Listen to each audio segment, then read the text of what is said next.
How to turn around a struggling business? We're going to answer that question in this video.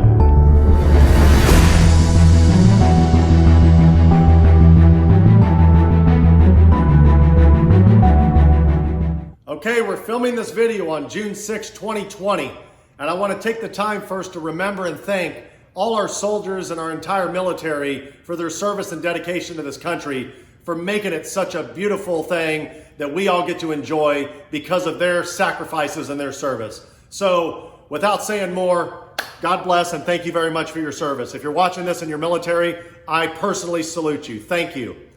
Okay, let's rock. So maybe you're in the military, maybe you're not, but you're watching this because you might have a struggling business and you need some help. You need some clarity. You need somebody to give you a little bit of motivation, just some direction. Well, I'm here for you, okay? So let's talk about it.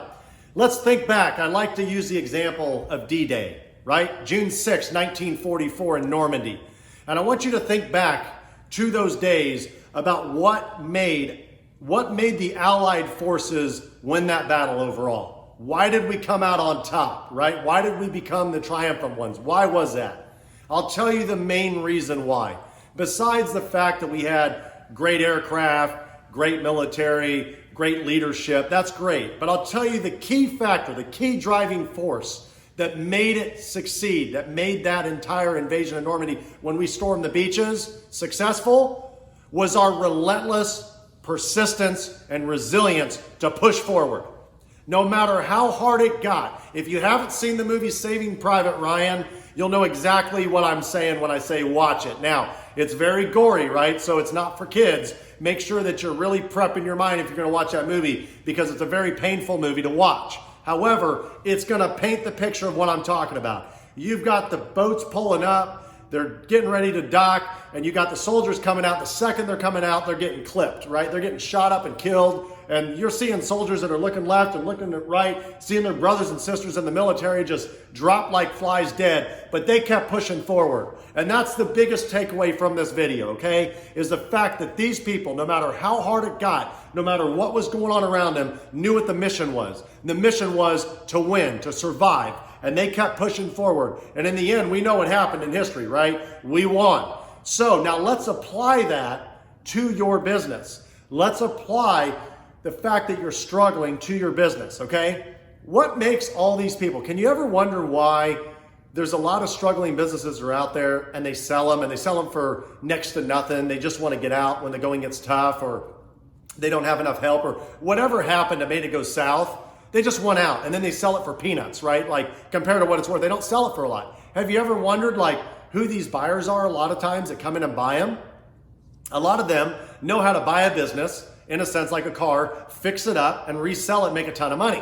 So these business owners that are these business savvy investors that know how to flip businesses, if they're coming to buy your business, they see the key elements required for them to make a huge amount of money.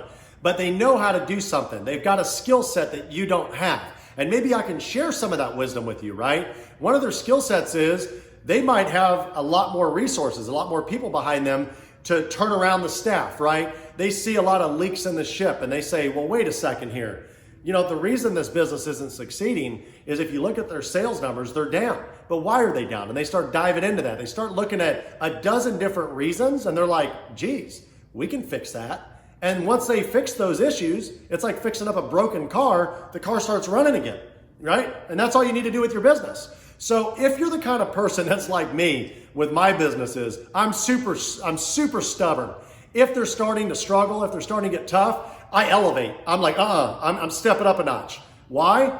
Because I know that if I kind of sit down there and start feeling sorry for myself and start giving up and not working hard, of course it's going to go out of business. It is going to go away because I'm the leadership. Everybody followed suit, from my manager, assistant managers, all my staff. They're all watching me like a hawk. When they see me waving the white flag, they're giving up too. Let's go back to Normandy. What would happen if like the leaders, right? Your lieutenants and your sergeants, your generals, whatever, had gotten there and they're like, oh, we're taking too many casualties, and they start waving the white flag. They wave that white flag, everybody else is going to retreat. And we don't win that war. We don't win that battle, right? And so you have to think of business as a battle, just like when you're in war. And so if you're struggling, maybe a lot of bullets are coming, but you got to learn how to dodge them. You got to learn how to adapt. You got to learn how to change, right? You got to learn how to move forward. And that relentless ability to drive forward and put one foot in front of the other, no matter how hard it gets, that's what separates the winners from the losers in business. And it is what it is. What I mean by a winner is somebody who's succeeding, making money and happy, versus somebody that's not and going out of business and failing. Winners, losers, period. There's nothing to butter up. You either win or you lose. And so if you want to continue to stay in your business and you decide, hey, this is my baby, I've put years into it, we've just come into tough times, whatever, I want you to take a breather.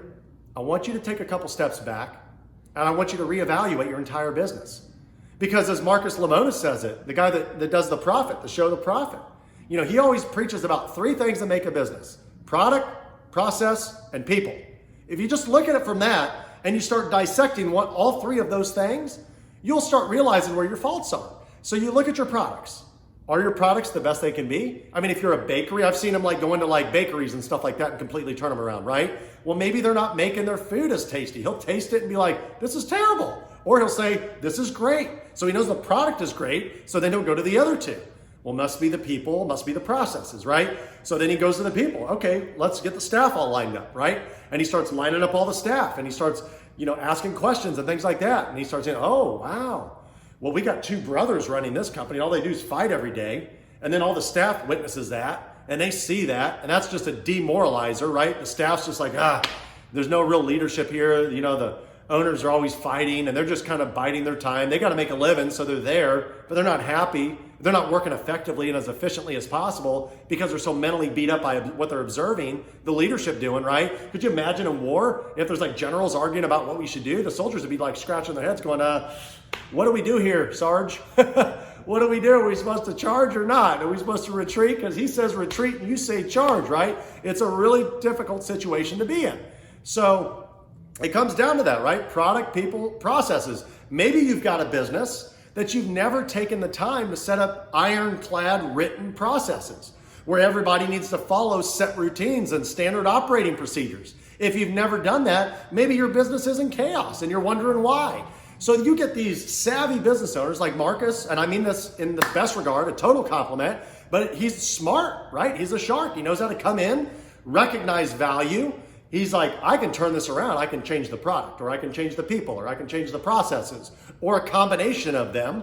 And he can turn that business from being break even, barely making money, or maybe losing money, and make it a highly successful, highly profitable company. And there's a lot of people doing that with businesses. So if you can get inside their heads and understand the way you turn around a struggling business is you do it by changing one of those three things.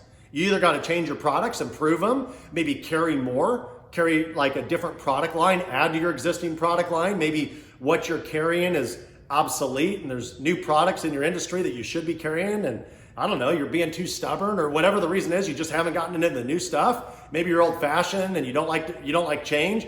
Well, that's a recipe potentially for disaster. I know in my baseball card business, it would have cost me my whole business if I had not gotten into things like non-sports cards like Magic the Gathering and Pokemon. If I had not gotten into Beanie Babies and things like that, that might have cost me my whole business. So at that time, it was the products that were hurting my business. I mean, I was pretty much, me and a friend were running the business. It wasn't the people. We didn't have processes. It was just us running it. So it wasn't really necessary to have processes when you're like a one-man show, right? One or two people, but it was the products. That was the problem with our business. And we quickly realized if we didn't start carrying what the customers were asking for, which at the time, instead of sports cards, because baseball went on strike, they wanted Magic the Gathering. They wanted Pokemon cards, right? Later, they wanted Beanie Babies. If we didn't get with the times and start carrying and buying and selling those things, we're out of business. So the short answer is how do you turn around a struggling business?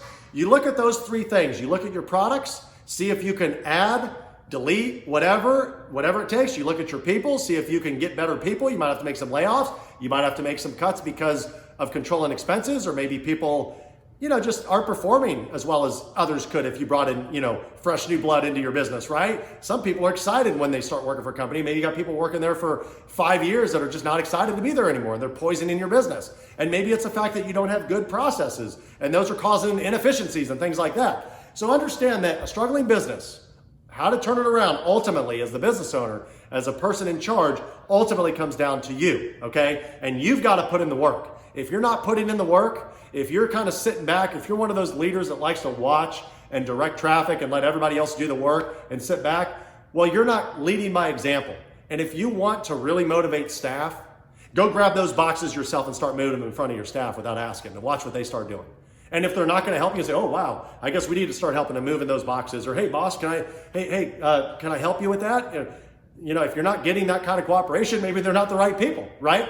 Okay, everybody, I hope this helped you out. I hope it shed some insight. Again, I want to thank everybody in the military, all our soldiers, for all their dedicated service and hard work. It makes it, you guys and gals have provided such a beautiful country that you've defended, that the descendants, that us, we get to enjoy. We get to run our businesses. We get to watch sports, have barbecues, all the fun stuff in life. So on this D-Day, let's remember all those lost soldiers and thank them for the lives that they've sacrificed, their lives, so we can live these awesome lives to run our businesses and our personal lives.